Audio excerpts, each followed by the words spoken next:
Cablevision Channel 24, your community programming channel.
Good evening. I'm Sarah Jane Dolinski, President of the League of Women Voters of Shaker Heights. I'd like to welcome you to our fall membership meeting. This meeting has traditionally served as an opportunity to discuss an issue of local, state, or national importance. Tonight's topic, Not in My Backyard, community planning in the face of conflicting interests, continues the League's tradition of citizen education as a means of encouraging citizen participation. I recently came across this publication written by the noted futurist Joseph Coates, The Highly Probable Future, 83 Assumptions About the Year 2025. Listed under the heading Worldwide Tensions is NIMBY. Coates states that this will be a global-scale problem for a variety of issues, ranging from hazardous waste, disposal, to refugees, to prisons, to commercial real estate ventures. All of you here this evening deserve a pat on the back for being proactive in addressing this issue now, since it will probably be with us for the next 30 years or so. The League of Women Voters has a program on community planning, which is comprised of a list of position statements. These statements are derived from careful research and study, often over a period of 2 to 3 years. The League's position that is applicable this evening encourages expansion of the tax base with reasonable efforts to assure that the integrity of the surrounding residential area will not be harmed. This position purposely leaves much room for discussion and enables us to present many sides of the NIMBY question. This is where our panel comes into play. Our panel for this evening includes Norman Krumholtz, currently Professor of Urban Planning, Levin College of Urban Affairs, Cleveland State University. He was former planning director for the city of Cleveland. Kenneth McGovern, currently a consultant in planning and real estate development. He is the citizen member of the Shaker Heights Planning Commission and was formerly president and CEO of Doan Center Incorporated, an interim nonprofit development corporation. Phillip Starr, director of the Center for Neighborhood Development, Levin College of Urban Studies, Cleveland State University. He's been with CSU for 6 years and previously was director of the Cleveland Tenants Association. Our moderator for this evening is Cheryl Stevens. Ms. Stevens is currently director of the Department of Development for Cuyahoga County. She was the director of development and planning for the city of Cleveland Heights, and I'm pleased to say that Ms. Stevens is a member of the Cleveland chapter of the League of Women Voters. It is my pleasure now to turn this meeting over to Ms. Stevens. Thank you. We have before us something that shows the excitement of the planning and development career field, in that the vocabulary we start out with, NIMBY, not in my backyard, is part of a variety of Lulus, locally unwanted land uses, that present themselves as opportunities for prominent discussions in communities across the country. So with that, I'd like to share with you the scenario of Happy Valley. Happy Valley is an older, built-up, inner-ring suburban community in Ohio. Sounds very familiar. It is almost completely residential with very little commercial development in it. It is extremely diversified in terms of the socioeconomic status and age of its residents. Local taxes are among the highest in the state, however. A 75-acre parcel of land, formerly part of a country club and currently zoned for single-family housing, is within Happy Valley's borders and has recently become available to the city. The Happy Valley City Council, with the support of the mayor and school board, have developed a plan for the use of this parcel of land. Several of the current city council members made election campaign promises to seek new and innovative ways to broaden the city's tax base in order to provide a measure of tax relief to Happy Valley's residents. The proposed city council plan calls for a multiple-use complex of apartments, condominiums, and light commercial development. With that explanation, I'd like for our three panelists, beginning with Dr. Krumholtz, to explain their position and concepts that they believe should be evaluated in taking a look at this scenario. Dr. Krumholtz? I'm representing the elected officials of Happy Valley, which is to say the mayor, the city council, the board of education, who've indicated that they are interested in new development and strengthening the tax base. I think it makes a great deal of sense because the community has been under a great deal of tax pressure recently, and we're very much afraid that levies that we put on the ballot in the future will fail or run into difficulty. The proposal that's before us strengthens the community's tax base, while at the same time providing adequate time for consultation with the citizens and citizen participation. And as an elected official, we've worked very, very hard on broadening citizen participation. Now we feel we must move forward. We feel that if we move forward, we will achieve a strengthening of the tax base. We will have involved the citizens in the planning process, and they are generally approving. And if we defer to not in my backyard ideas, NIMBY ideas, there's a strong possibility that we will do nothing.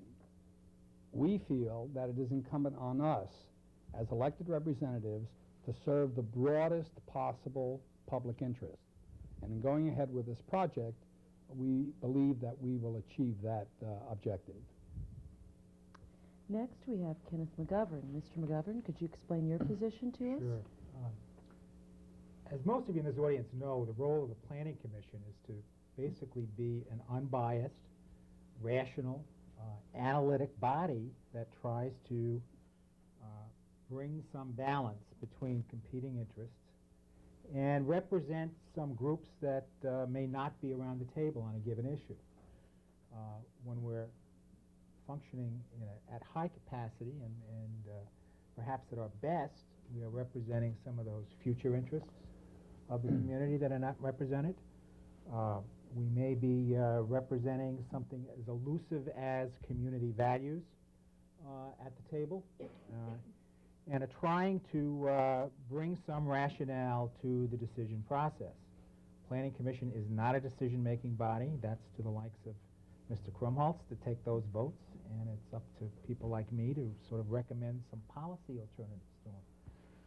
And I think one of the roles that we can play in this kind of issue is to shed some light, hopefully diffuse things a little bit, and even play the role of educator to the community in terms of some of the broader issues that should be considered sort of outside of the emotional issues. Now, we don't always succeed at that, as those of you familiar with attending Planning Commission meetings can attest to, but that clearly is our goal, and I'm going to play that role tonight. I do not have a position on the go-in on this issue, and I really want to hear some of the issues from both sides. And as our final panelist, Phillip Starr. Dr. Starr? Well, I'm here tonight representing many of the individuals who live near this planned development, who just found out when they read it in the newspaper that there was going to be a very large commercial development and wondered, where did this come from? How come I never heard about it? How come I have to read things in the newspaper? And immediately, in reading it in the newspaper, they found out that the city officials were saying that, look, these folks are in opposition. They're NIMBYites. And they're going to be out there, and all they care about is their own personal viewpoint and what's important to them. They don't want to see something devalue their property. Well, I think the minute that you begin to label people in the community, if the community was totally in support, everybody would say, oh yes, well they're part of the process. They're supporting the government. But by labeling us not in your backyard because we are opposed to this, suddenly we become the opposition. Actually, many of us in the community think that we're proponents. We're for preservation. We're for keeping the community the way that it was when we moved in the values that are important to us, for our children. We're concerned about some of the things that are possibilities from development in terms of increased traffic, the possibility of crime, things that might occur to the community that may not have been considered.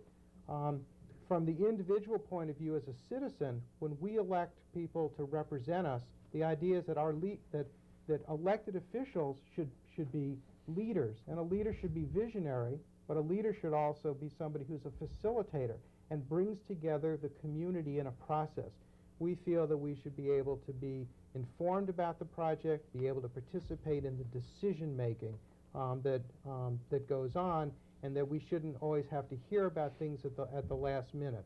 And so I think from the community standpoint, as homeowners who live by, yes, we may be a little bit concerned about our property values and what may happen to our property if this development goes forward. We're also much more concerned about preserving our neighborhood, the sense that we have a community, communities enforce certain values, and if you begin to pull apart that community and not let people feel they're part of the community, then there's not going to be a community. And we may lose a lot more than we may gain from the taxes from this project that we're hearing about. Well, it seems like we have three completely different positions. How much fun are we going to have here? Just a few thoughts before we actually get into dialogue of exchanging ideas and eliminating thoughts between the four of us up front. Residents in the immediate vicinity, some don't like this change. They're absolutely not in favor of it. Others believe that a luxury land use of single-family housing might add significantly to the tax base. Some argue that recreational activities would be very supportive in the community. And finally, the environmentalists say this should be returned to nature's first state. It should become a nature center. Now, as we begin to discuss things, let's consider four primary questions. Should the city of Happy Valley deal with any of these issues? When do the interests of certain individuals or groups supersede the right of the elected officials to make decisions they believe will benefit the community as a whole? Which individual interests can take precedent in a conflict, if any? And what right does a city government have to make decisions that may have a direct negative impact, i.e. a decline in property values, increased noise level, on specific segments of its residents? Gentlemen, let us begin. Well, as an elected official, we try not to offend any group. As a matter of fact, we try not to offend anybody. That's how we get elected. In this case, we have done everything we could reasonably have done to facilitate public discussion and citizen participation. As Phil Starr is aware, this proposal didn't fall out of the sky. The 75 acres of vacant land that we're now talking about for redevelopment has been talked about for at least a year and a half. And as he knows, we have mounted an extensive citizen participation process so that many of you in the audience and many others in our community have been part of that citizen participation process. In addition, we hired the best consultants to advise us on ways to minimize and buffer unintended side effects. We also had an international design competition for our development. So we have absolutely the best advice possible on this development.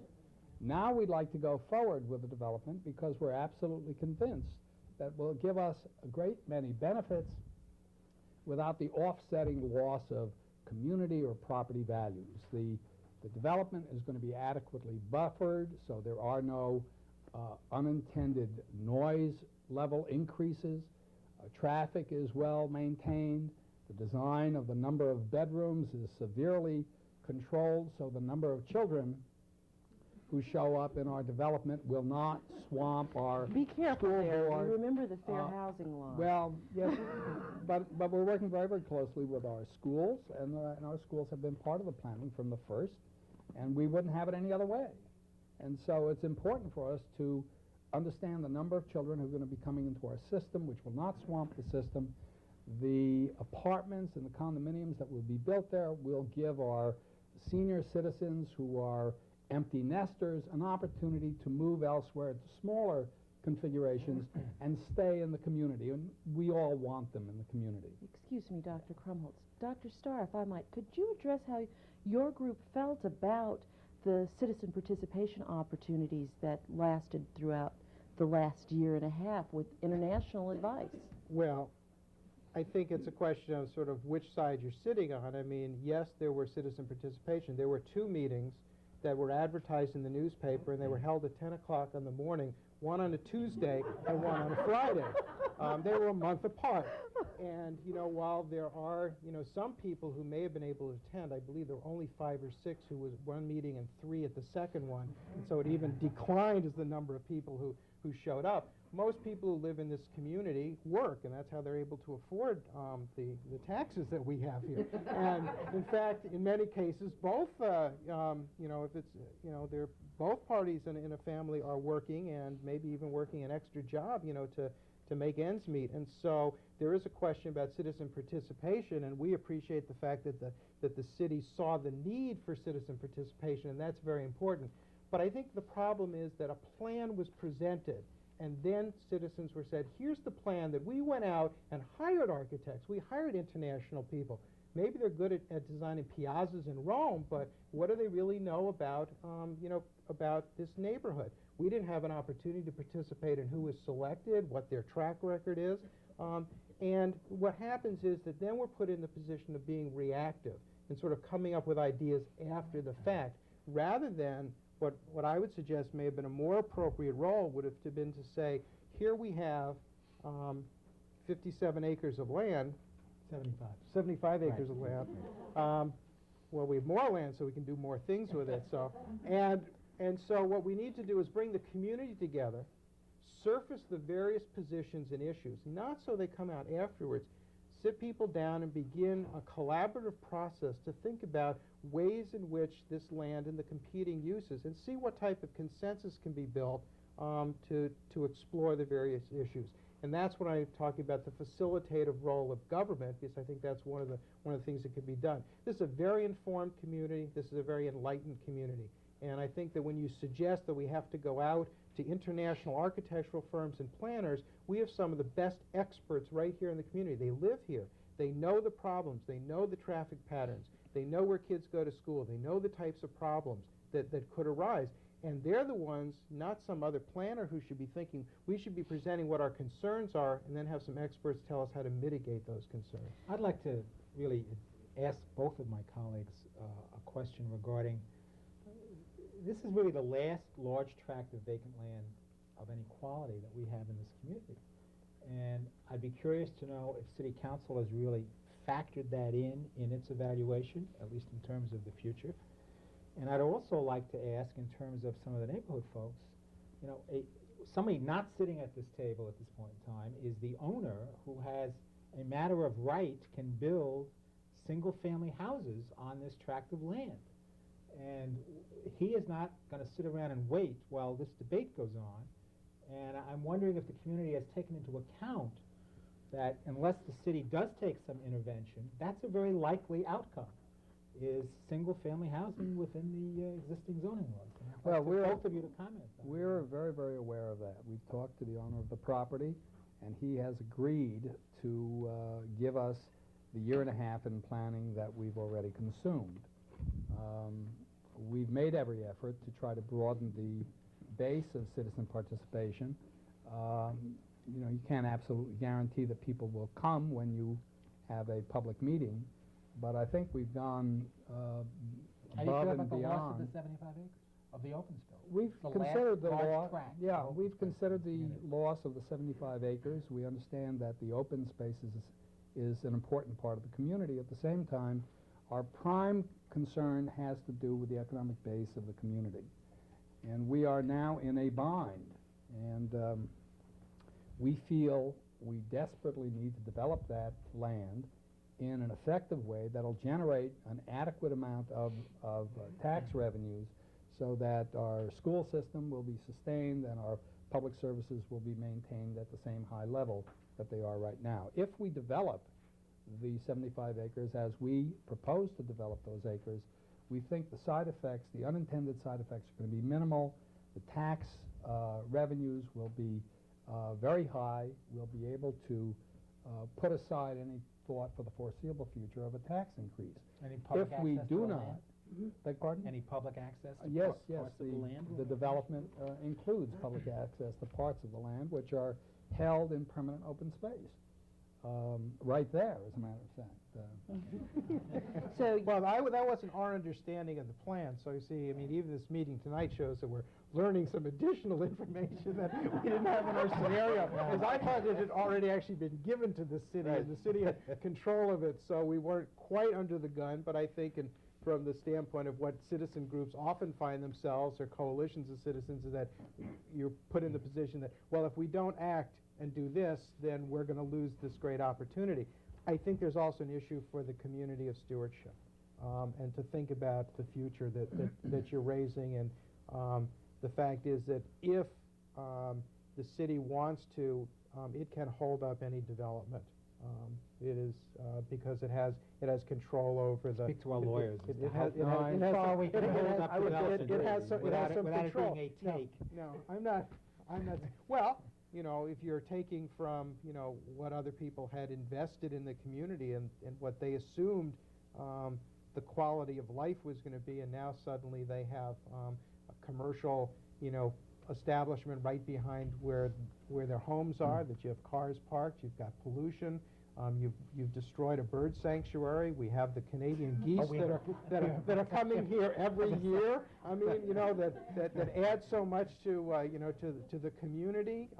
It's the various birds that can be seen, and I mean, I think that those are some of the issues that the environmental community has raised that have to be weighed against, you know, some of the taxes. In the short run, yes, there'll be some more money, but what are going to be the costs to the community in terms of additional services, of police and fire protection? Are these going to actually cover those costs? We're going to have more guards, crossing guards, you know, to cover the cost of getting kids from the school. This road's going to really change. You know what's going to happen? In a year or two, people are going to say, you know, we're not able to get enough cars in here to support the commercial development, so we better widen the road. And so then we're going to have to take some of the houses away, so you're going to lose some of the taxpayers. So I think while the plan sounds good in the short run, that we also have to think about the long-term implications. Mr. McGovern, why don't you talk to us about what you saw as a planning commission member? Because I'm assuming that city council said, let's get this past professional planning staff and on to the city planning commission's evaluation. I mean, if I'm candid with you, I don't think we were in the loop very much with council on this one, but because I think if the planning commission had sort of been in the driver's seat on this, there would have been a lot more of what Mr. Starr is quite frankly concerned about, which is trying to get some of these other interests around the table from day one. Having said that, however, I mean, I've got to recognize that the Planning Commission and members of the Planning Commission are subject to the same, we have to worry about the reality of the fact of tax stuff, and we clearly hear that throughout the dealings with the city. Do you think this fits in with the strategic plan that you reviewed as Yeah, I City think it Planning can. I don't know Commission? if it can in its existing form. I mean, I think there probably has got to be, I think there is the possibility of maybe lowering somewhat the amount of development and preserving more open space.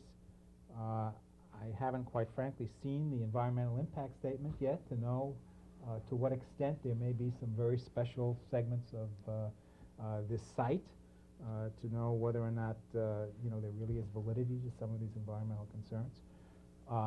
I'm concerned when I hear some of the community's expression of opposition to this, to try to find out, is there any, in their judgment, is there any room for development in this scenario that starts to accommodate some of their concerns? Or are they, I mean, when I read sort of the list, they're all basically non-development alternatives.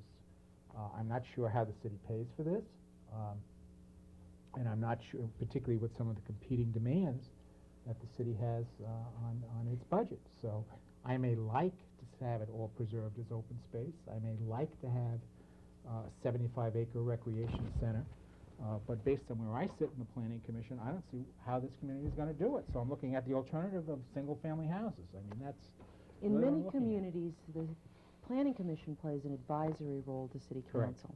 Correct. What advice would you give to City Council on how to work with the neighbors so that it's not a complete loss and so that there's no potential for an injunction to stop the development? Because the citizens do have the right to appeal to the courts. Sure. But we're not rushing to the courts. I mean, I quite frankly don't know what level of communication has taken place between these various bodies. Well, I think there's got to be a structured. There's got to be a structured process that I think could be under the Planning Commission's jurisdiction to try to. So pull those maybe you competing should groups turn together. to the elected official and suggest that there be a schedule Well, of I- meetings. Well, What would you suggest to him is our question. I have You're no caught problem between. as, they obviously, Ken's an old friend. The members of the Planning Commission were all appointed by my administration, or the current administration, and we have tried to involve them. They're an important part of the administrative machinery and the planning machinery. in And the clearly community. experience says that if you wait till the public hearing, it's too late. I mean, it's over by that point in time, because then everybody has so hardened in positions that it really is impossible. So, I mean, you really do need to get a sort of a less emotional kind of Well, that's why format that's together. why I couldn't agree and more. I think I the think Planning that's right. Commission is the appropriate body, probably because it's the most neutral. Fortunately, we're not elected, and it gives us certain liberties, perhaps, that the elected official doesn't have. I think it's also one of the reasons that this is a good lesson and example for this community is that if you get to the point in which we have hardened positions, it's going to be very difficult for people to move back off of it. And if we had entree as Ken is suggesting early on in the discussion, and I think the other thing that a community needs to do is define clearly its goals, and then you have something to weigh a project like this against. Because what we're ending up doing is now we of the community has to say, well, do we want this development or nothing? Or do we want this, or how are we going to pay for the land, as opposed to saying, as a community, how do we see ourselves in 5 to 10 years? What are the values? What are the things that are important to us? And I think that at that point you could sort out and weigh some of the environmental concerns and some of the needs of this community. Because one of the things that's going to happen is that if we go ahead and we do this, and people change their view about Happy Valley and say, Happy Valley isn't the community that I always thought it was. I always thought it was a stable, residential community, and now there's this big commercial development in the middle of it. Do I want to move there? And so if less people start moving to Happy Valley, then the property values, all property values, not just the property values of the people right next to it, are going to begin to go down. That's going to mean that you either are collecting less taxes or you have to increase the tax rate once again. So the amount of money that's suggested that might be brought in of this, while this is this once-in-a-lifetime opportunity, might actually end up causing, over time, this community to be in serious financial shape because we've changed what this community stands for. And I think that's a preservationist viewpoint, and it says that the community itself needs to come together, not just the 30 people who are adjacent homeowners. I don't think they should be the final decision makers as to what happens to the land, and that's why I was saying, you know, facetiously, but you don't want to go to court, because courts are even a worse place to solve and resolve an issue like this than it is in front of the planning commissioner with the mayor. I mean, what we want to see is to make sure that all the residents are involved in this process, and we're put in a difficult position now that we have to be reactive. Let's talk about how a community develops priorities to try and set goals for how we develop land. Talk about how elected officials might come to conclusions about their priorities so they can articulate them to the neighbors of adjacent properties. Well, as you know, the City of Happy Valley has a general land use plan which provides some general direction for our work. We also have a strategic plan which further provides direction for our evaluation of development proposals. We do feel, however, an urgency of moving ahead on this proposal. It is not a situation which is going to last forever. As the Planning Commission has pointed out, the owner of the land has, by right, the power to develop under existing zoning single-family detached homes. We don't feel that's a maximum approach to the use of the land.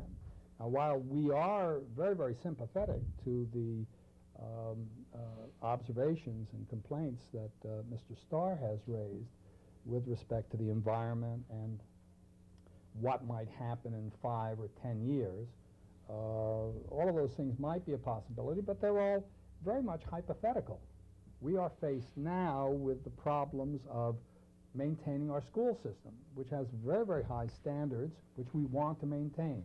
The school system needs revenue. We have excellent service standards in our community. They need revenue. We have an opportunity to capture that revenue in a way that's been well planned and well thought through. And one of the things I fear is that through going through a process of negotiation and long-term discussion, we've been at this for 1.5 years after all. We have all these consultants and these designers in. If we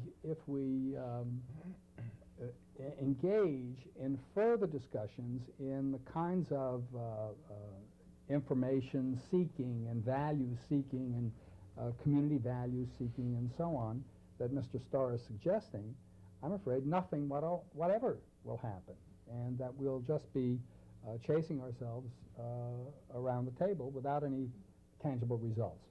And we need tangible results, and it's not something we feel that we can put off much longer than we have already. You know, Norm struck on I think, something that may be a common chord amongst the three of us, and that which may at least point to some way to seek some accommodation. I don't think any of us view the null alternative or the development of single-family houses as the desirable outcome. I mean, I think I heard Norm say that. I think clearly from the Planning Commission's perspective, that would be the worst use of the land, quite frankly.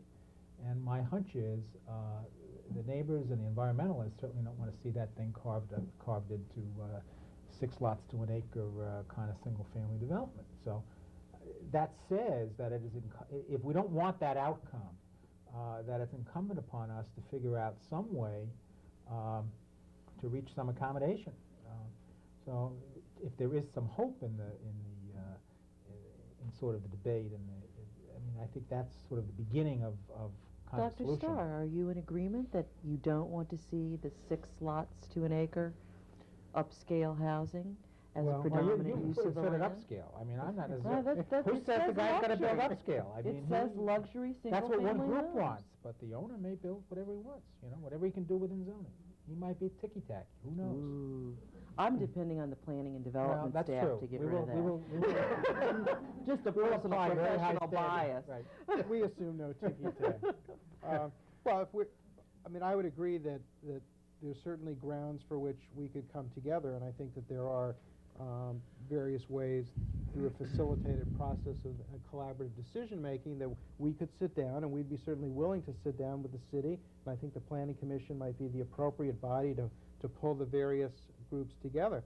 But we have to start from the standpoint that it isn't, you know, that or the other thing. From the community standpoint, it would be better to have single-family housing than to have commercial, which I'd we like have to had, ask a that we haven't had question. any say in. In all Certainly. due respect, how do you arrogate to yourself as the spokesman of a community? We represent all the citizens of the community. Has your name ever appeared on a ballot in Happy Valley? I haven't said that I've taken any position. I've said that the community has some interest, and they've been represented in these large petitions which you've received. You got 1,000 petitions Hey, from the Norm, I don't think that's a environmentalists. productive avenue. That's true. I thought we were making some progress. I think the premise that Dr. Krumholtz would like to share is that as the elected official, there was some consensus, albeit might have only been 51% of the community, No, it's far or broader of than that. 51% of the folks who went to the ballot box. But they Virtually, did elect him and his colleagues into leadership positions to try and navigate the precipices that sometimes become development. And so they want to take the leadership role, but they need your input. However, they don't think that there is a perfectly right dynamic, and it is not religious in inspiration that it be maintained in exactly the ways that have been outlined for us. And so what they need for is the residents to work with them. And how do we get everyone to agree on a set of priorities so a dialogue can be established which leads us to a set of goals so we can accomplish something? How do we do that? How do we get you to the table to work with the elected officials? Well, I think in some other communities, we've seen some very good examples where once interest groups present themselves, and we've had 3 different groups that have come forward with significant petitions here, then they have leadership too, that they're not standing above the community or above the elected officials, but I think they're saying, as citizens, as taxpayers, we pay your salaries, we have set you there to be in a position to help facilitate this process. The fact that people ran on the ballot issue that they were interested, that we wanted to increase the tax base, you cannot then jump to the next position that any plan which increases the tax base is acceptable by the community at large.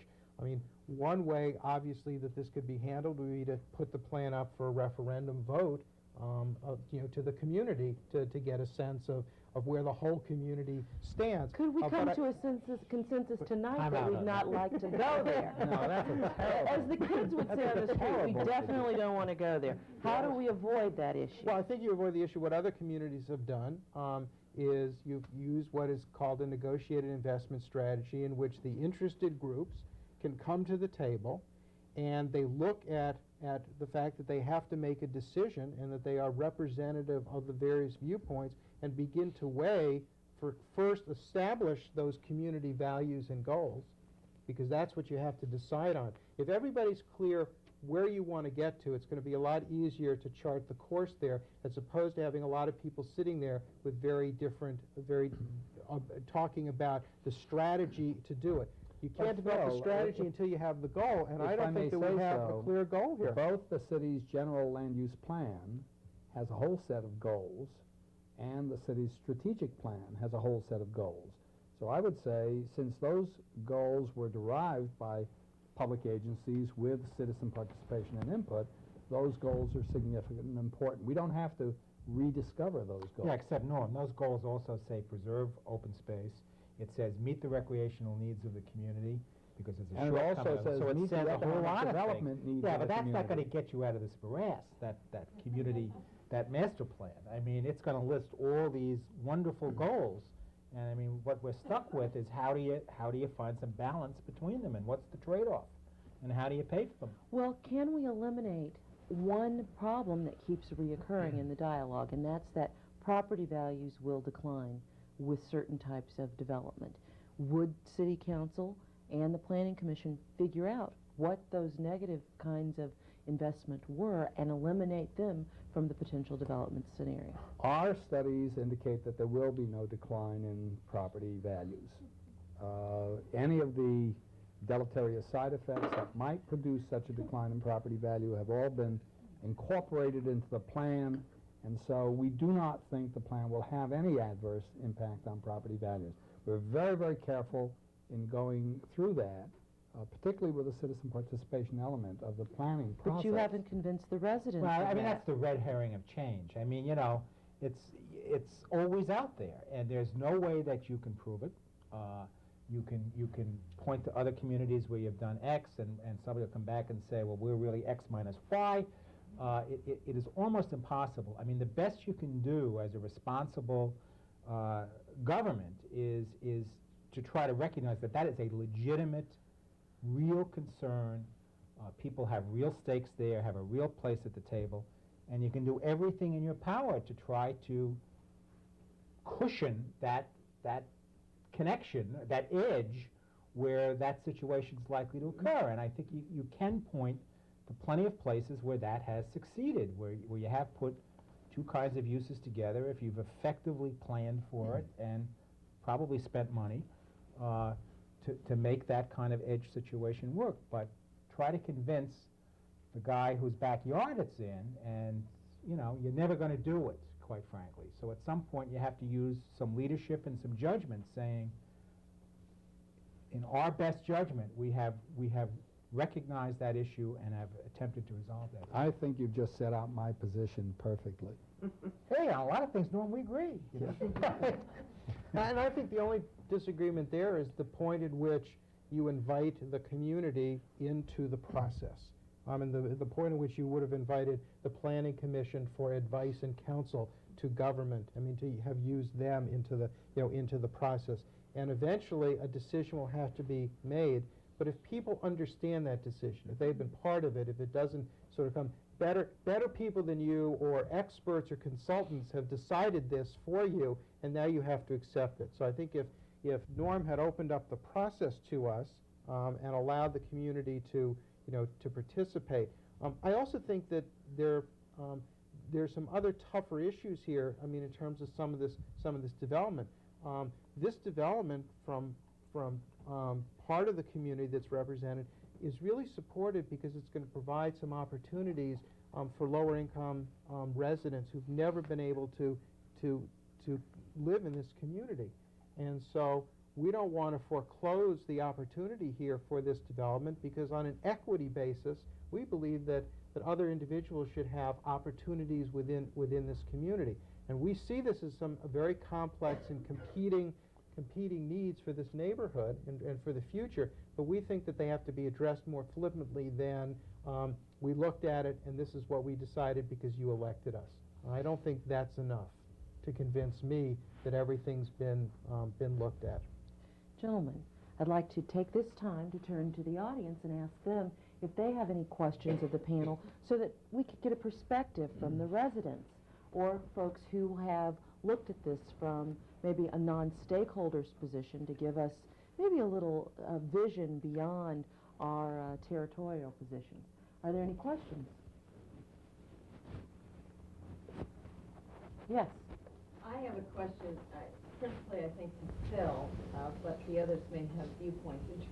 Based on what you've learned over this experience, if the goal is to have maximum discussion about the best outcome, do you think it is better to go with the community with a specific plan so that you've got a common set of facts to discuss, or can you really have a meaningful discussion if you go and say, we want some mixed use of light commercial and apartment buildings and open space?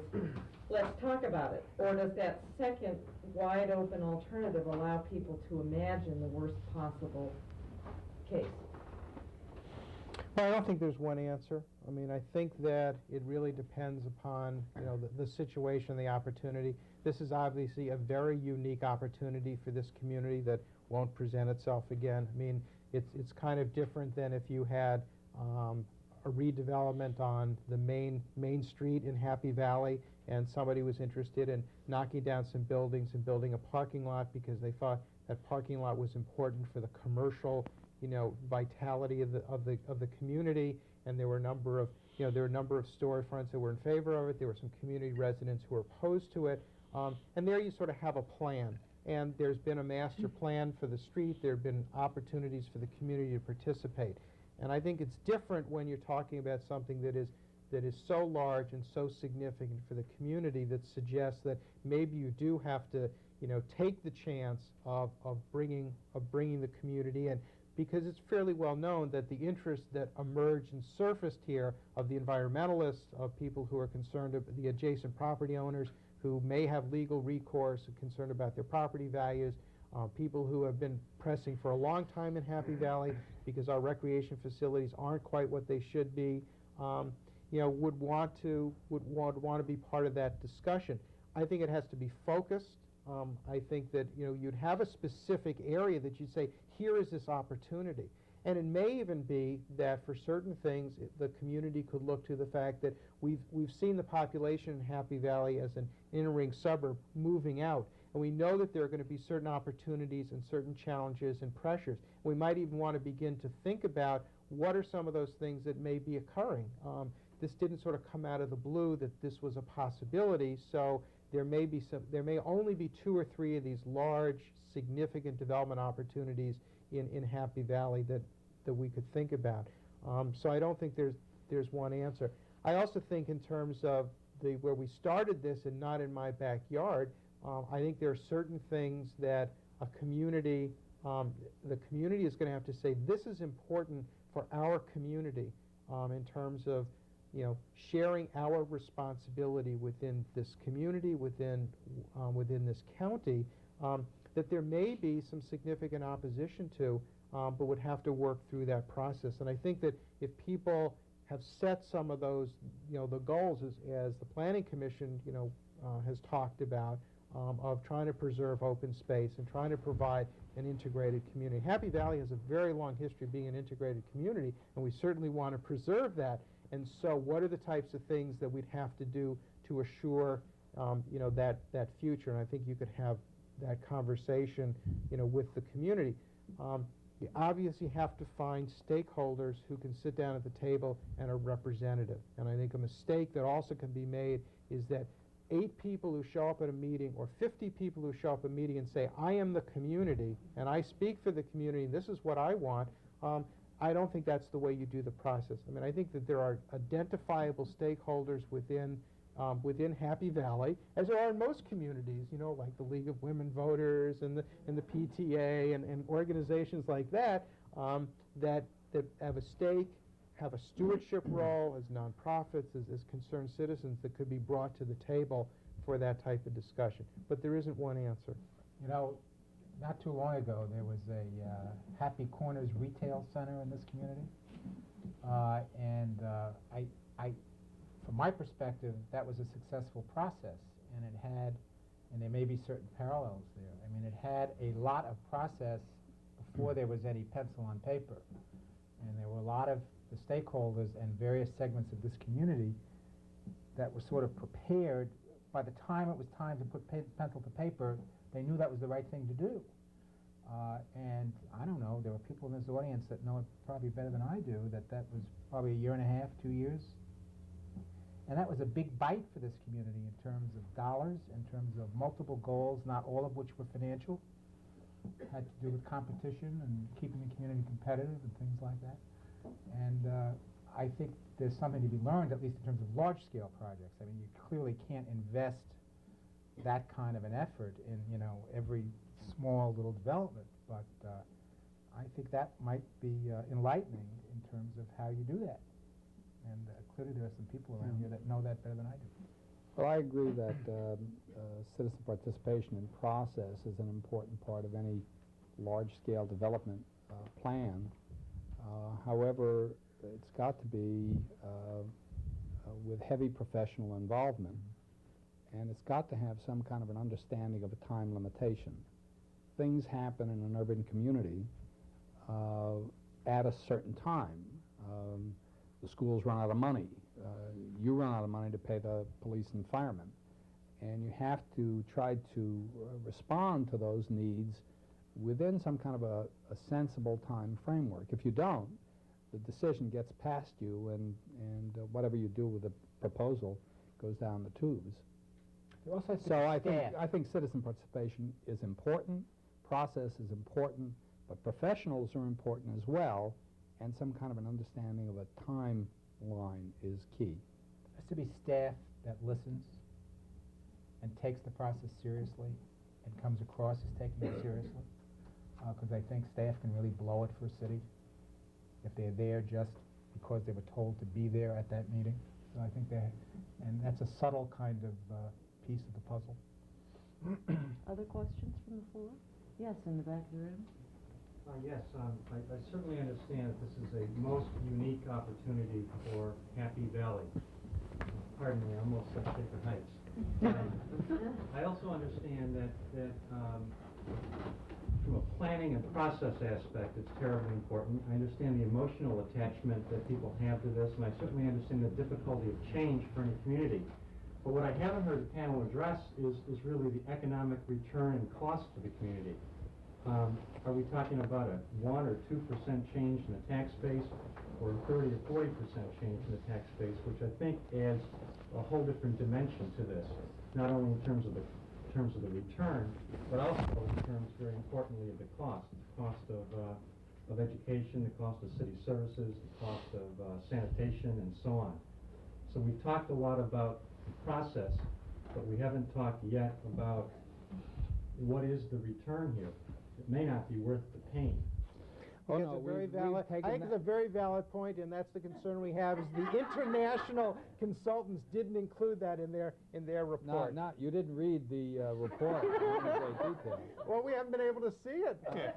Listen, I would tell you that the last thing I or any of the other elected officials on the city council or in the mayor's office or on the Board of Education want to do is alienate a substantial block of voters. We like our jobs, and we understand that people have to vote for us. As a result, we would not be taking on anything of this kind of controversial nature, even to the relatively low degree that the controversy has emerged now, without being very, very sure that the benefits in the program would far outweigh any costs. And I mean You mean costs, dollars. and I mean cost in the financial sense, and I mean costs in the environmental sense, and in the political sense to ourselves. But to the point that the gentleman made, he would like to know, is there a significant increase? Absolutely. And a percentage would have to... 32.2%. Well, let's go for it. I haven't seen the numbers, but my assumption has been, and we've certainly been led to believe by the presenters, that this is substantial, and I know from my colleague that this would not, a ground rule had to have been that this is not subsidized, and there is clearly no tax abatement. Mm-hmm.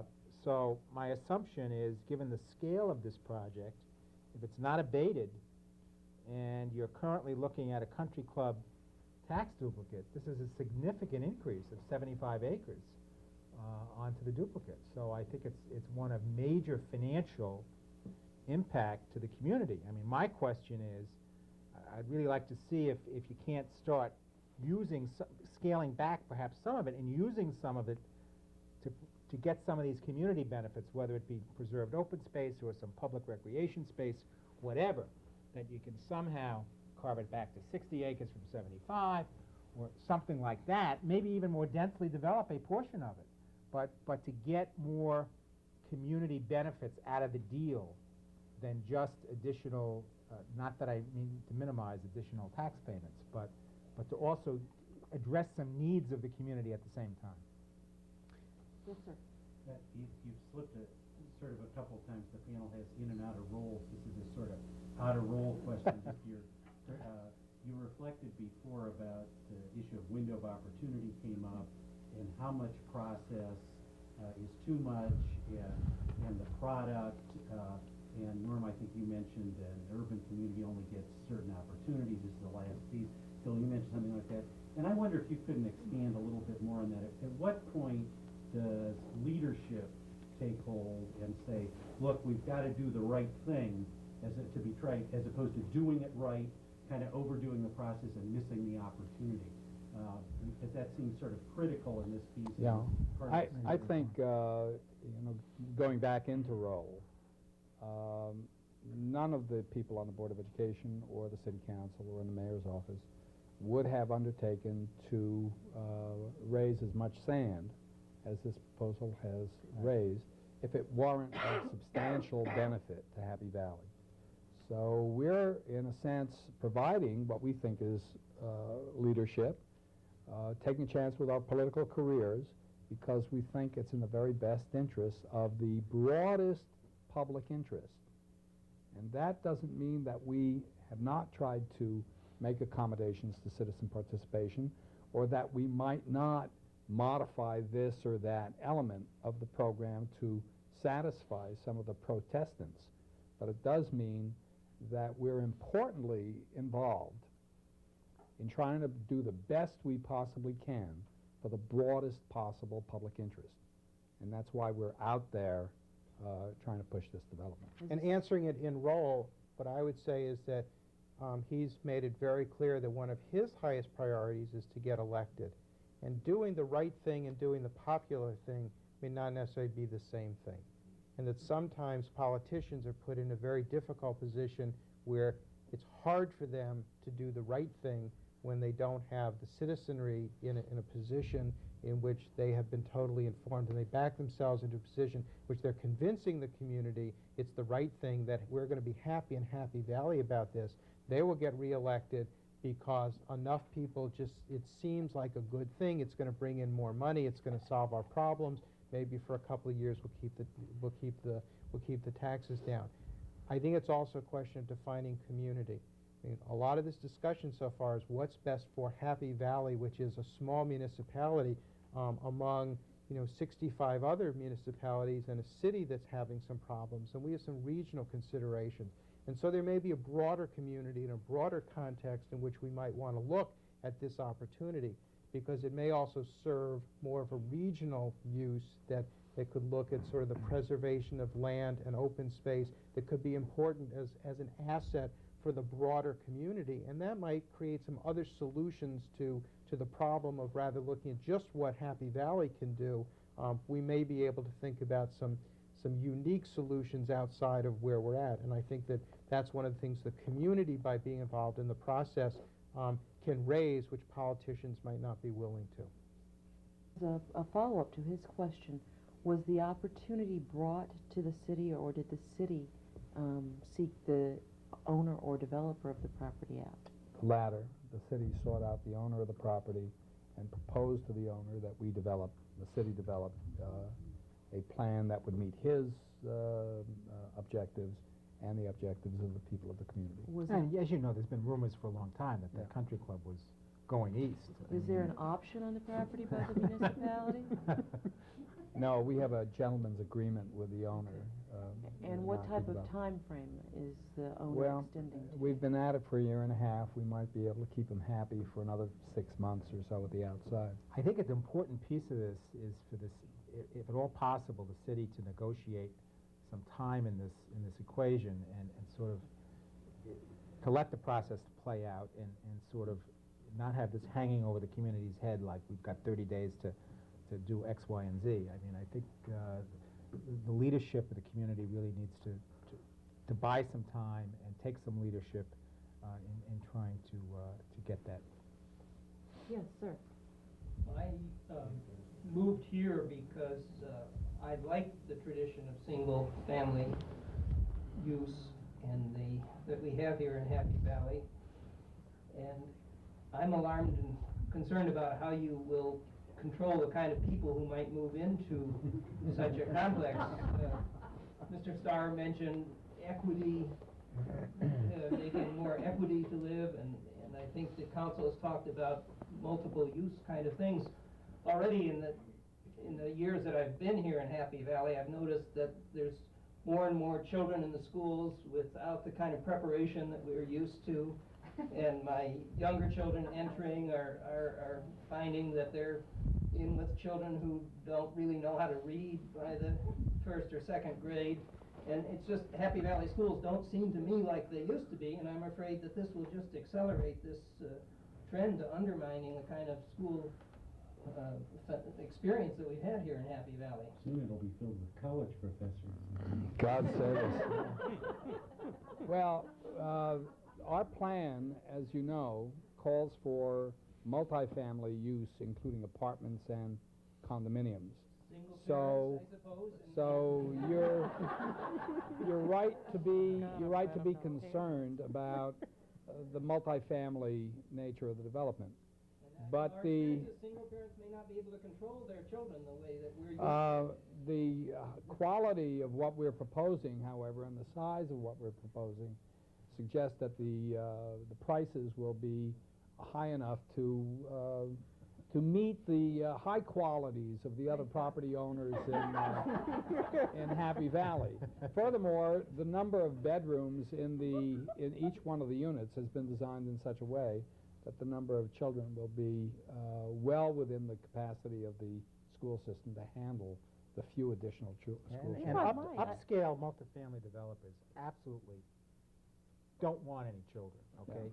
So they will do everything in their That's right. power to design and price a unit in But such a way that a family will not want to move in. That's So right. You can count on chances us. are the market is going to work to your advantage on that one. Actually, Dr. Starr was the one who talked about economics providing opportunities for a diversity of families. Yeah, And well, so he's would not you- speaking for the elected representatives of this community. I'm That's also obvious. not sure he's speaking for this neighborhood, but, He has a residential perspective. well, he may be wearing some of his professional baggage he's carrying over on that one, and not his resident baggage. Now, let's. But it's another thought. Let's be cool. It's your thought on this perspective.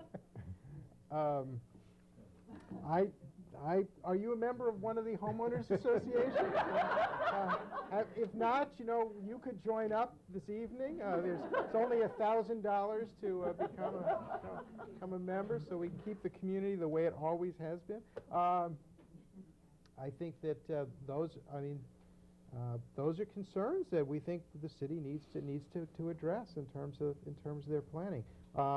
I can tell you that there is a group that has met, and I think they're called the Fair Housing Associates, and they have recognized that this community has long been seen as a place for integrated living, and that's one of the values, and that's what attracts people here, and that there are some potentials in some of the projects here that are suggested that actually would probably concern you, but I think from some members of the community are actually something that would be very valuable and important for our community in terms of diversity and what we have to offer to this community. So I think that's one of the things that needs to be further explored in terms of these plans. Okay, good. We need to move right along because this was a touchy topic.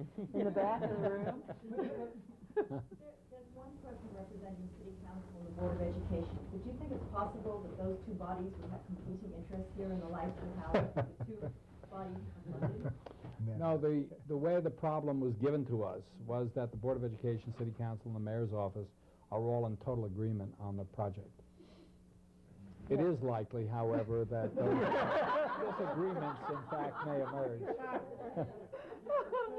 Although as this development is described, there may well be agreement between those bodies, Yeah. because it's, as I read it, it's not producing additional kids into the schools to any degree, and it's producing significant increase in the duplicates. So you may well get agreement on the two bodies on this particular one. I think it's rare that you do, but on this one I think you might. Yes, in the front of the room. How can you assure us that you're doing the best thing for the community if you have to rezone in order to accomplish your ends, and recognizing, of course, that you may be fought in the rezoning process? Well, rezoning is a governmental responsibility. It's a legislative responsibility. And the zoning is a tool which is used by local government and by city council to shape the kind of development or to encourage the kind of development it wants. So that if the plan were to be accepted, we would have no difficulty at all in moving toward rezoning necessary for the development to take place. Just let me add a comment to that. I mean, we are aware in the Planning Commission of a grossly outdated zoning code, okay? And for God knows how many years, we have been working on rewriting the zoning code. Happy Valley? Okay, in Happy Valley. And we are promised by our army of consultants that in fact it will be ready to go before City Council sometime this coming spring. That code, this kind of a parcel in that revised code, would in fact permit for planned unit development and something called a floating district, which I really don't want to get into at this point. It's been badly covered in the newspaper already. The Happy Valley Times. That would permit these newer forms of development that would basically preserve a lot of open space and not cut up large parcels into individual lots like this, but enable some clustering to happen of various kinds of uses. So But we're you're very right. much aware of it. Happy Valley has a problem here because for years this has been shown on all the maps and for all the conversations that it's going to be single family. It's zoned single family, and while there may have been discussions, the fact is that they haven't been able to come to any decisions. That just shows that there's no consensus as to what it should be. And so I think that if you were looking sort of on the legal basis that people who've moved into this community and assumed that it was going to be single family, that any future development of that land in that corridor for years has always been identified as single family. And I think that the city may be a little light in terms of thinking that they can waltz into court and get the zoning change when the case law is pretty well established that there'd have to be very strong public purpose, and I'm not sure that the public purpose compared to homeowners whose property may decline in value because of these developments, that they really can't show a compelling reason for the change in the zoning. And so I think that there might be a very strong argument as a homeowner for retaining this as single-family residential. I'm less concerned about that expectation of the homeowner than the one that I think most of those homeowners have that bought there, that they're going to have this open space across the street from them preserved forever. That, to me, is the issue, not whether or not there's going to be single family. And I think the expectation is that that's a right, and that's one that affects us frequently in these kinds of issues, that people basically want publicly supported private parks. And with respect, I would prefer to stay out of the courts, but the courts, I think, I would lean toward the legislative body. There is an assumption of legislative validity in zoning matters, and I think we can make that case. But I'd prefer to stay out of the courts if at all possible. Yes. I don't live near where this 75 acres is, and it sounds like a good idea to me. But I've noticed that Phil and his group has called the newspapers and the television stations, and he's been picketing with maybe 10 people and gotten a lot of publicity. My fear is that his loud group will convince council they should do nothing rather than compromise. So I guess what I'm asking is there room for compromises in cases like this? Or will council, who's afraid they won't get reelected, back down and not win? Well, I think there is a limited amount of space for compromise in this particular proposal. We recognize the fact that the protestants are maybe a small group. At the same time, they are citizens, and we'd like to accommodate them. So we would be willing, perhaps under the right set of circumstances, to extend the planning process for a bit and incorporate, to the extent that seemed reasonable, some of the objections of the group. But beyond that, this council and this administration and this Board of Education is going to provide the necessary leadership to go ahead with the project. Yeah. That's because you don't live next to it. Yes, in the back. I was wondering what it takes Phil to feel that he's being heard and has had input in this process. What does the city have to do to make him feel that he really was listened to this way? It's too late. Well, since it isn't just me, but it's really the adjacent homeowners that need to be heard. It's the people who care about the environment and the future open space and clean air for this community to be heard. And I think that they would accept Mr. Krumholtz's position that, let's see, could we meet Friday morning at 9 o'clock with Absolutely. these interests? And Absolutely. Mr. McGovern, would you be we'll able to provide be the coffee there? and buns. Okay. And I think that would Maybe if we could cut a deal by noon, we'd be in that would great shape. satisfy us to be able to be at the table. We realize that we are not the ones who will make the decision, but we'd like to be part of the planning process. If they don't do anything you want, just that you be listened to, you know? No. Not a good negotiating point to say that too early in the game. Not that. In the end, the proposal could end up looking exactly the way it does, but you could end up understanding much more clearly why the proposal is that way, and why you may. I mean, we don't like everything that we have in society, but we understand the rules and the rationale for it, and I think that's the question. And you'll probably also have some people who will never be satisfied in our group. I mean, we have some really wild people. Those are the 10 who are out there picketing, and they're concerned. They've dug up some of the lawn at the golf course, and there's some environmental hazards there. What they've been putting on that lawn for years, let me tell you, I mean, there are going to be some incredible costs, and I'm not sure they've done the environmental phase one. But I think that the majority of the community, even though they have a specific self-interest and they want the open space, and you're never going to stop one or two people from what they do, but I think that you can bring in, the community if they really feel that they're being heard. I think it was the other thing that was said is not just sort of being given lip service that, yeah, right, well, we came to the meeting, fine, it's 10 o'clock, now you can go home. But I think that there are ways in which, the community can be actively involved. And if you've gone through the whole process, yes, I think in the end, people are elected, and they have to take that hard choice and say, okay, we've gone far enough, and now we may not be able to resolve it. If the negotiations didn't work, then people may be set off to whatever other means they have, which may be using the media, using the courts, running recall elections against the mayor who doesn't seem to be listening to us. And see what type of, and at that point, if there was enough of a groundswell, then it would show that the elected leadership was out of touch with what the community, really wanted. I don't think the minority is going to preserve in terms of the larger political, political battleground. Our concern on the Planning Commission is that the rhetoric is getting so out of hand that this may end up on a referendum on the ballot. And from our perspective, that's the beginning of really throwing away a long tradition of quality planning decisions in this community. And that's a real concern. So I think it is incumbent upon the leadership in this community not to let it go that far. And some of the folks in his camp, believe me, have those petitions and pens in hand ready to get the appropriate signatures to get that on the ballot. And that will be a real problem for this community and a major change in the tradition of this community.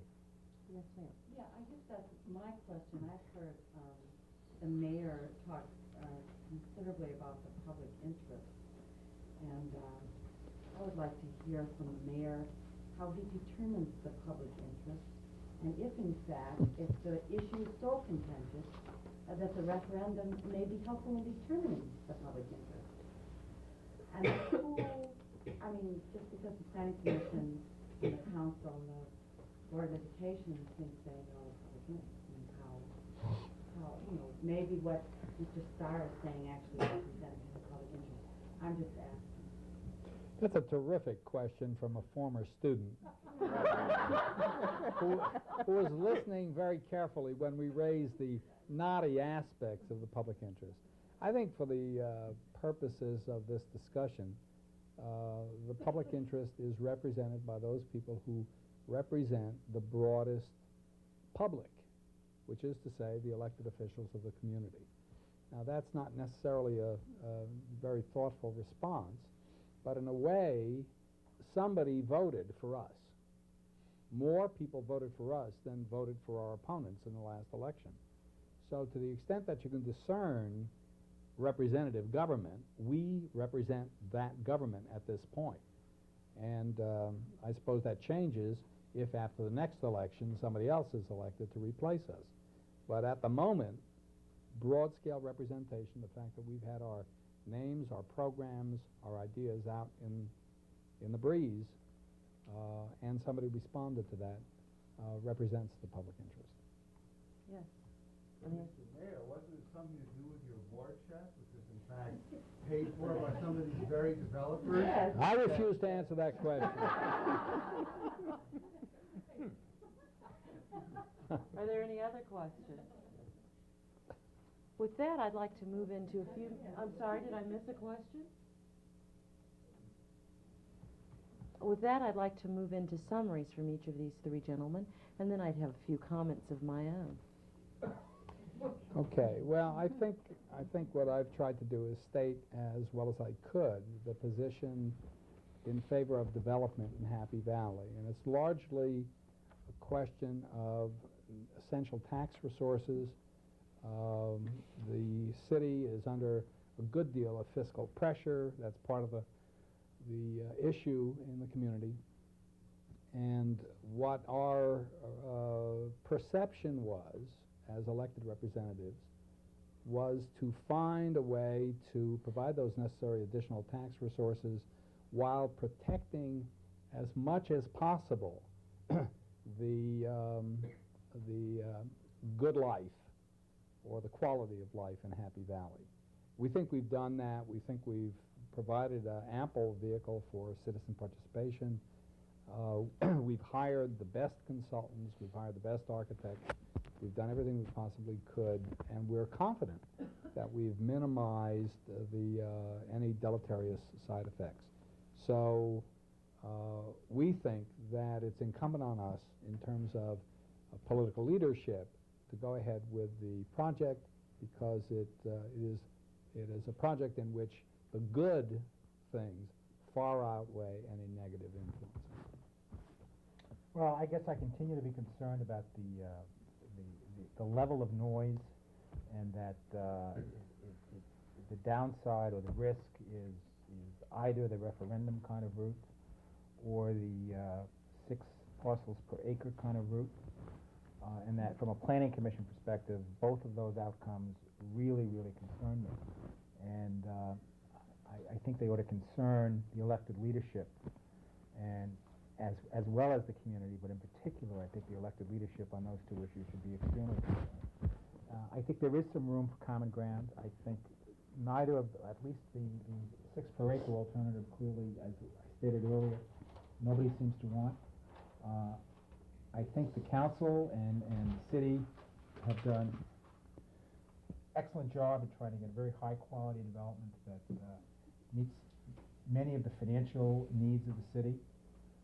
I do think there is room to include more, address some other needs, whether they be recreational, whether they be open space, and back off perhaps a little bit on the revenue side without overly doing that, and accommodate some of these issues of the neighborhood, which I really think are much broader than the neighborhood. I think they do deal with sort of the community value issues and the tradition in this community, somewhat being articulated by the neighborhoods, but I don't think that they're a lone voice in that one.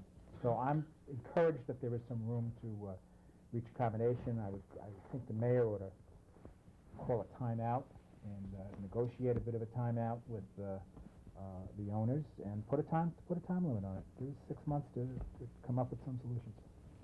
I think there are sort of 2 levels of the community here. There are those people who are directly affected, who bought properties next to this area with a certain view to the future, and I think that the city has an obligation to really be concerned about their concerns and work as closely as possible with them in any plan, whatever occurs, to make sure that as citizens, as taxpayers in the community, that they fully understand what's going on. But I think that there's a broader issue of the community at large and the community being represented in the process, and that there's a sense of community, and it's very delicate and it's very fragile, and that people make decisions based upon that sense of community, of being involved, of being listened to, of being part of something. People who are a part of a neighborhood or part of community are willing to participate. They look out for their neighbors. They feel strongly about where they live. They market where they live. They tell people about it.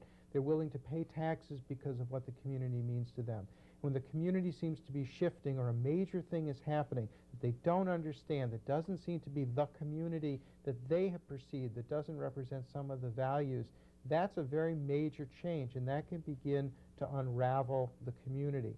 And so for the short-sighted gain of maybe some more taxes, which is going to relieve a problem in the short term, there may be much more significant problems in the long term as to the whole tax base and how people view the community. And so I think that for the community to continue to be successful, that sense of community, that we need to all come together, that we need to make sure that the environmentalists, the people who care about recreational opportunities for our community, the open space, the fact that we have these wonderful birds that are coming here to Happy Valley, that all of those interests, and that there's a stewardship, and that we have to look to the future for our community, not just short term, not just dollars, because dollars may not necessarily save our community.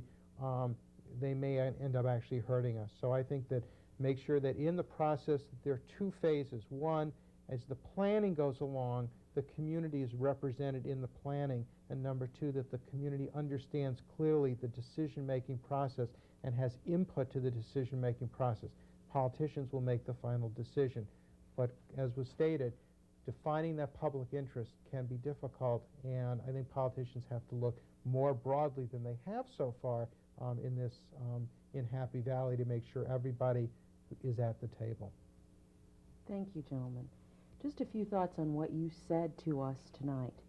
That a good process, which you all individually believe you're part of, you, Dr. Starr, by making sure that the elected officials understand that there's another thought that they need to consider. You, Dr. Krumholtz, by understanding that you were elected to represent somewhat of a majority vision and to do the very best you can for everyone present. And you, Mr. McGovern, for thinking that there might be a narrow road that you can travel as both a citizen and a person who is concerned by virtue of their appointment to the board. Dr. Stark, you're a very knowledgeable resident, and most communities want you there so that you can make sure that the elected officials are doing everything they possibly can. We liked that road you walked on, Mr. McGovern. And Dr. Krumholtz, it was a delight to see you verbalizing this very conservative position from government for a change. I really like this. I've got to keep this. It's all role playing. But most important, this is a very real dilemma that's facing not only communities across this county, but it's a national issue we're seeing. There is a lot of discussion about how communities, as they become fully developed, make choices on those last few important parcels to change their community. But most importantly, we must remember that our forefathers were bright enough to give us checks and balances. We put people in office, but we have the ability to remind them that our votes are important, and that if they do not work with us, we give someone else the opportunity to work with us. And finally, that perceptions are just as important as reality, because if these residents perceive that they've been cut out of the process, it doesn't matter that you tried to have public hearings. They don't believe it, so it wasn't so. So that's what I have to bring to the table tonight. Thank you.